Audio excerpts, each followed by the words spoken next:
Hi welcome back to the new video. Aase ಸೀರಿಯಲ್ನಲ್ಲಿ ಏನೆಲ್ಲ ನಡೀತಾ ಇದೆ ಅಂತ ಕ್ವಿಕ್ ಆಗಿ ನೋಡ್ಕೊಂಬರೋಣ ಬನ್ನಿ. ಮೊದಲಿಗೆ ರಂಗನಾಥ್ ಅವರು ಮನೆಯಲ್ಲಿ ಕೂತಿರುವಾಗ ಸೂರ್ಯ ಮತ್ತು ಶಾಂತಿ ಇಬ್ರು ಕಿರ್ಚಾಡ್ತಾ ಇರ್ತಾರೆ. ಆಗ ರಂಗನಾಥ್ ಅವರು ಯಾಕ್ರಪ್ಪ ಹಿಂಗೆ ಕಿರ್ಚಾಡ್ತಾ ಇದ್ದೀರಾ, ಸಮಾಧಾನವಾಗಿರಕ್ಕಾಗಲ್ವಾ, ಏನಾಯ್ತು ಅಂತ ಹೇಳಿ ಕೇಳ್ತಾರೆ. ಈ ಕಡೆ ಸೂರ್ಯ ಅಪ್ಪಯ್ಯ ನಾನು ಈ ವ್ಯಾನ್ ತಗೋತಾ ಇದ್ದೀನಿ ಅಂತ ಹೇಳ್ತಾ ಇದ್ರೆ, ಆ ಕಡೆ ಶಾಂತಿ ರೀ ಮನೋಜನಿಗೆ ಹುಡುಗಿ ಸಿಕ್ಕಿದಾಳ್ರಿ ಅಂತೇಳಿ ಹೇಳ್ತಾ ಇರ್ತಾಳೆ. ಆಗ ಮನೋಜ ಸೂರ್ಯಂಗೆ ಹೇಳ್ತಾನೆ, ಏ ಅಪ್ಪಿ ಸ್ವಲ್ಪ ಸುಮ್ಮನಿರೋ ಅಂತೇಳಿ ಹೇಳ್ತಾನೆ. ಅದೇ ರೀತಿಯಲ್ಲಿ ಅಮ್ಮಂಗೆ ಕೇಳ್ತಾನೆ, ಏನು ಅಂತ ಸರಿಯಾಗಿ ಹೇಳಮ್ಮ ಅಂತ ಹೇಳ್ತಾ ಇರಬೇಕಾದ್ರೆ ಶಾಂತಿ ಅವರು ಖುಷಿಯಿಂದ ಹೇಳ್ತಾರೆ, ಹೌದು ನನ್ನ ಮಗನ ಮದುವೆ ಆಗೋಕ್ಕೆ ಹುಡುಗಿ ಸಿಕ್ಕಿದ್ದಾಳೆ. ಅಮ್ಮ ಮಗ ಇಬ್ರು ಮೇಲಿನ ಮೇಲೆ ಮಾತಾಡ್ತಾ ಇರಬೇಕಾದ್ರೆ ರವಿ ಹೇಳ್ತಾನೆ, ನೀವಿಬ್ರು ಹೀಗೆ ಮಾತಾಡ್ತಾ ಇದ್ರೆ ಯಾರದ್ ಮಾತು ಕೇಳಬೇಕು, ಏನು ಹೇಳ್ತಿದ್ದೀರಾ ಅಂತಾನೆ ಗೊತ್ತಾಗ್ತಿಲ್ಲ ಅಂತೇಳಿ ಹೇಳ್ತಾನೆ. ಆಗ ರವಿ ಹೇಳ್ತಾನೆ, ನಾನು ಹೇಳ್ತೀನಿ ಕೇಳಿ, ಮನೋಜನ್ಗೆ ವ್ಯಾನ್ ನೋಡಿದ್ದೀರಾ, ಸೂರ್ಯಗೆ ಹೆಣ್ಣು ನೋಡಿದ್ದೀರಾ ಅಲ್ವಾ ಅಂಥೇಳಿ ಹೇಳಿದಾಗ ಸೂರ್ಯ ಹೇಳ್ತಾನೆ, ಯಾಕೋ ನನ್ನನ್ನು ಸುಮ್ಮನೆ ಸಿಗಾಕ್ಸ್ತಾ ಇದೆಯಾ ಅಂಥೇಳಿ ಹೇಳ್ತಾನೆ. ಅದಕ್ಕೆ ರವಿ ಹೇಳ್ತಾನೆ, ಅಯ್ಯೋ ನೀವು ಮಾತಾಡೋ ಮಾತಲ್ಲಿ ನನಗೆ ಕನ್ಫ್ಯೂಸ್ ಆಗೋಯ್ತು ಕಣೋ, ಮನೋಜನಿಗೆ ಹೆಣ್ಣು ನೋಡಿದ್ದಾರೆ, ನೀನು ವ್ಯಾನ್ ತಗೋಬೇಕಾ ಅಂಥೇಳಿ ಕೇಳ್ತಾರೆ ರವಿ. ಅಬ್ಬಾ ಹೋದ ಜೀವ ವಾಪಸ್ ಬಂದಂಗಾಯ್ತು, ಸದ್ಯ ಮೀನಮ್ಮ ಮನೇಲಿರಲಿಲ್ಲ, ಇದ್ದಿದ್ರೆ ನನ್ನ ಕಥೆನೇ ಮುಗಿಸ್ಬಿಟ್ಟಿರೋಳು ಅಂಥೇಳಿ ಸೂರ್ಯ ಹೇಳ್ತಾನೆ. ಆಗ ಶಾಂತಿ ಹೇಳ್ತಾರೆ, ಮನೋಜ್ಗೆ ಒಂದು ಹುಡುಗಿ ನೋಡಿದ್ದೀನಿ, ತುಂಬಾನೇ ಒಳ್ಳೆ ಹುಡುಗಿ ಅಂತ ಹೇಳ್ತಿರುವೆಯಾ, ಅಥವಾ ಸುಮ್ಮನೆ ಸರಿಯಾಗಿ ವಿಚಾರಿಸಿದ್ದೀಯಾ ತಾನೇ, ಆ ಹುಡುಗಿ ಸಿಂಗಾಪುರ ದುಬಾಯ್ ಅಂತ ಹೇಳಿ ರವಿ ಕೇಳ್ತಾನೆ. ರವಿ ಮಾತನ್ನ ಕೇಳಿ ಸೂರ್ಯ ಸುಮ್ಮನೆ ನಗ್ತಾ ಇರ್ತಾನೆ, ಹಂಗಲ್ಲ ಏನೂ ಇಲ್ಲ ಕಣೋ, ಚೆನ್ನಾಗಿ ವಿಚಾರಿಸಾಯ್ತು, ಆ ಹುಡುಗಿ ತಂದೆಗೆ ದೊಡ್ಡ ಬಿಸ್ನೆಸ್ ಮ್ಯಾನ್ ಅಂತೆ, ತುಂಬ ಶ್ರೀಮಂತರಂತೆ, ಮನೋಜನಿಗೆ ಕಾರು ಮನೆ ಎಲ್ಲ ಕೊಡ್ತೀನಿ ಅಂತ ಹೇಳಿದ್ದಾರೆ ಅಂತ ಹೇಳಿ ಶಾಂತಿ ಹೇಳ್ತಾರೆ. ಆಗ ಮನೋಜ್ ಹೇಳ್ತಾನೆ, ಅಮ್ಮ ಹುಡುಗಿ ಫೋಟೋ ಏನಾದರೂ ಇದೆಯಾ, ಆಮೇಲೆ ಯಾವ ಕಾರ್ ಕೊಡಿಸ್ತೀನಿ ಅಂತ ಹೇಳಿದ್ದಾರೆ ಅಂತ ಹೇಳಿ ಕೇಳ್ತಾರೆ. ಆಗ ಸೂರ್ಯ ಹೇಳ್ತಾನೆ, ನೋಡ್ದ ಅಪ್ಪಯ್ಯ, ಈ ಮನೋಜನ್ಗೆ ಹುಡುಗಿ ಮೇಲೂ ಆಸೆ, ಕಾರ್ ಮೇಲೂ ಆಸೆ, ಏನು ಹುಡುಗನಪ್ಪ ಇವನು ಅಂತ ಹೇಳಿ ಬೈತಾ ಇರ್ತಾನೆ ಮನೋಜ್ಗೆ. ಆಗ ರಂಗನಾಥ್ ಅವ್ರು ಹೇಳ್ತಾರೆ, ನೋಡೇ ಶಾಂತಿ, ಹಣ ಆಸ್ತಿ ಅಂತ ಅದರಿಂದ ಹೋಗೋದು ತಪ್ಪು, ಅದೂ ಅಲ್ಲದೆ ಡಿವೋರ್ಸ್ ಬೇರೆ ಆಗ್ದೇನೆ ಈ ರೀತಿ ಎಲ್ಲ ನಾವು ಮುಂದುವರಿಯೋದು ತಪ್ಪಲ್ವಾ ಅಂತೇಳಿ ಹೇಳ್ತಾರೆ.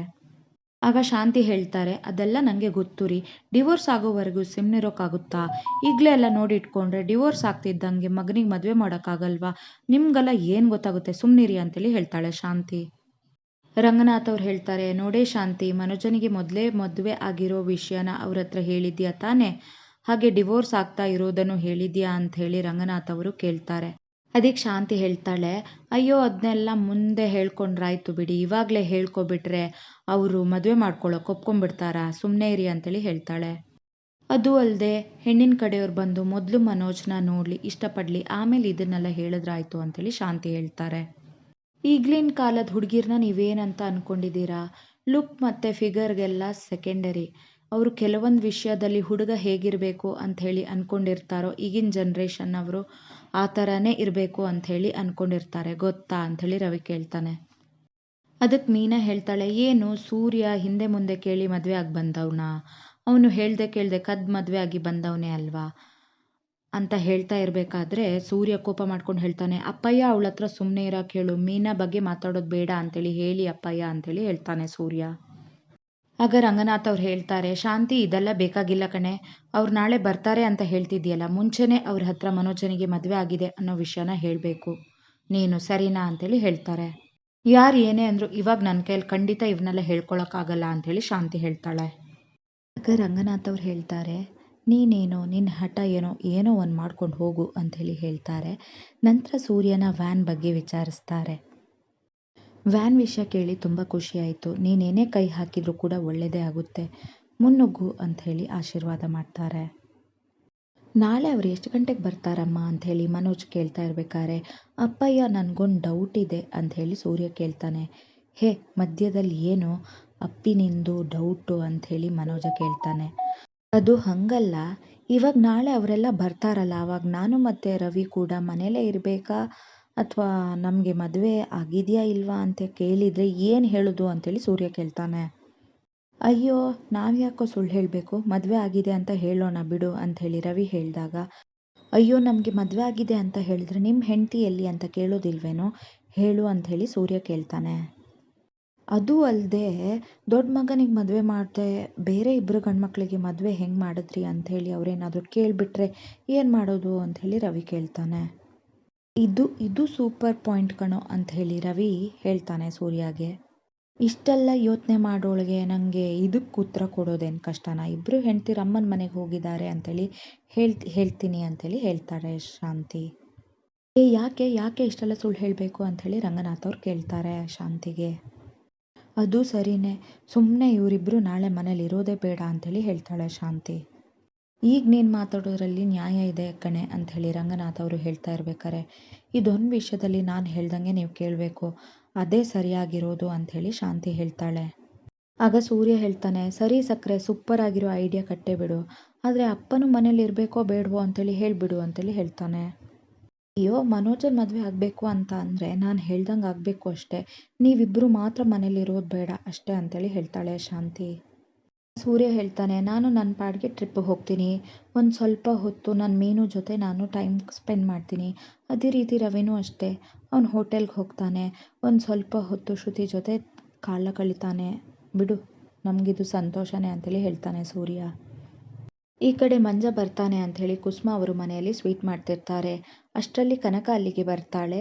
ನಂತರ ಕನಕ ಮಂಜನಿಗೆ ಗಿಫ್ಟ್ ಕೊಟ್ಟು, ನೋಡು ಈ ವರ್ಷ ನಿನಗೆ ನಾನು ಗಿಫ್ಟ್ ಕೊಡ್ತಾ ಇದ್ದೀನಿ, ನೆಕ್ಸ್ಟ್ ವರ್ಷ ಮದುವೆ ಮಾಡ್ಕೊಂಡು ಹೆಂಡತಿ ಜೊತೆ ಇರೋ, ಅವಾಗ ಇದಕ್ಕಿಂತ ದೊಡ್ಡ ಗಿಫ್ಟ್ ಕೊಡ್ತಾಳೆ ಅವಳು ಅಂಥೇಳಿ ಕನಕ ಕಿಂಡಲ್ ಮಾಡ್ತಾ ಇರ್ತಾಳೆ. ಹೇಗೆ ಗಿಫ್ಟ್ಗೋಸ್ಕರ ನಾನು ಮದುವೆ ಮಾಡ್ಕೋಬೇಕಾ ಇವಾಗ ಅಂಥೇಳಿ ಮಂಜ ಕೇಳ್ತಿರ್ಬೇಕಾರೆ, ಅಲ್ಲ ಕಣೋ, ಅವಳು ಹೇಳ್ತಾ ಇರೋದ್ರಲ್ಲಿ ತಪ್ಪೇನೋ ಇದೆ, ನಿನಗೆ ವಯಸ್ಸಾಯಿತು, ಹುಡುಗಿ ನೋಡಬಾರ್ದಾ ಅಂಥೇಳಿ ಕುಸುಮ ಅವರು ಹೇಳ್ತಾರೆ. ಅದು ಅಲ್ಲದೆ ಕುಸುಮ ಅವ್ರು ಹೇಳ್ತಾರೆ, ನೀನೇನಾದರೂ ಲವ್ ಮಾಡ್ತಿದ್ಯಾ, ಹಾಗೇನಾದ್ರು ಇದ್ದರೆ ಮೊದಲೇ ಹೇಳಿಬಿಡು ಅಂಥೇಳಿ. ಅಷ್ಟರಲ್ಲಿ ಸೂರ್ಯ ಮಂಜನಿಗೋಸ್ಕರ ಅಂತ ಗಿಫ್ಟ್ ತೊಗೊಂಡು ಮನೆಗೆ ಬರ್ತಾನೆ. ಆಗ ಕುಸುಮ ಅವರು ತಾವು ಮಾಡಿರೋ ಸ್ವೀಟ್ನ ತೊಗೊಂಡು ಬಂದು ಎಲ್ರಿಗೂ ಕೊಡ್ತಾರೆ. ಅದನ್ನು ಸೂರ್ಯ ತಿಂದು, ತುಂಬ ಚೆನ್ನಾಗಿ ಮಾಡಿದ್ದೀರಾ ಅತ್ತೆ, ಹಾಗೇನಿಲ್ಲ ಅಳಿಯಂದ್ರೆ, ನನಗಿಂತ ಮೀನಾ ತುಂಬ ಚೆನ್ನಾಗಿ ಅಡುಗೆ ಮಾಡ್ತಾಳೆ ಅಂತ ನಂಗೆ ಗೊತ್ತು ಅಂಥೇಳಿ ಕುಸುಮ ಅವರು ಹೇಳ್ತಾರೆ. ಸೂರ್ಯ ಹೇಳ್ತಾನೆ, ಎಲ್ಲೋ ಮಂಜ, ನಿನ್ನ ಬರ್ತ್ಡೇ ಅಂಥೇಳಿ ಮೀನಮ್ಮ ಸ್ವಲ್ಪ ಹೊತ್ತಿಗೆ ಮುಂಚೆನೇ ಹೇಳಿದರು, ನಿನಗೆ ಕೇಕ್ ತರೋದಕ್ಕಾಗಲಿಲ್ಲ ಕಣೋ, ಬೇಜಾರೇನು ಮಾಡ್ಕೋಬೇಡ ಅಂಥೇಳಿ ಸೂರ್ಯ ಹೇಳ್ತಿರ್ಬೇಕಾರೆ, ಅಯ್ಯೋ ಬಾವ, ಅದೆಲ್ಲ ಏನೂ ಬೇಕಾಗಿಲ್ಲ, ನಾನು ಚಿಕ್ಕ ಹುಡುಗ ಅಂಥೇಳಿ ಮಂಜ ಕೇಳ್ತಿರ್ತಾನೆ. ಅಷ್ಟರಲ್ಲಿ ಮಂಜನಿಗೋಸ್ಕರ ಅಂಥೇಳಿ ತಾರಾ ಕೇಕ್ ತಗೊಂಡು ಬರ್ತಾರೆ. ಆಗ ಬಾ ತಾರಾ ಅಂಥೇಳಿ ಮೀನಾ ಕರಿತಿರುವಾಗ ತಾರಾ ಅಂತ ಹೇಳಿ ಸೂರ್ಯ ಆಶ್ಚರ್ಯ ಪಟ್ಕೊಂಡು ನೋಡ್ತಿರ್ತಾನೆ. ಮೀನಾ ಇಂಟ್ರೊಡ್ಯೂಸ್ ಮಾಡಿಕೊಡ್ತಾಳೆ ಸೂರ್ಯಗೆ, ಇವರು ತಾರಾ ಅಂಥೇಳಿ ಮಂಜನ ಆಫೀಸಲ್ಲಿ ಬಾಸ್ ಅವರು ಅಂಥೇಳಿ ಹೇಳ್ತಾನೆ. ಸೂರ್ಯ ಆಶ್ಚರ್ಯದಿಂದ ತಾರಾ ಅವರನ್ನೇ ನೋಡ್ತಾ ಇರ್ತಾನೆ.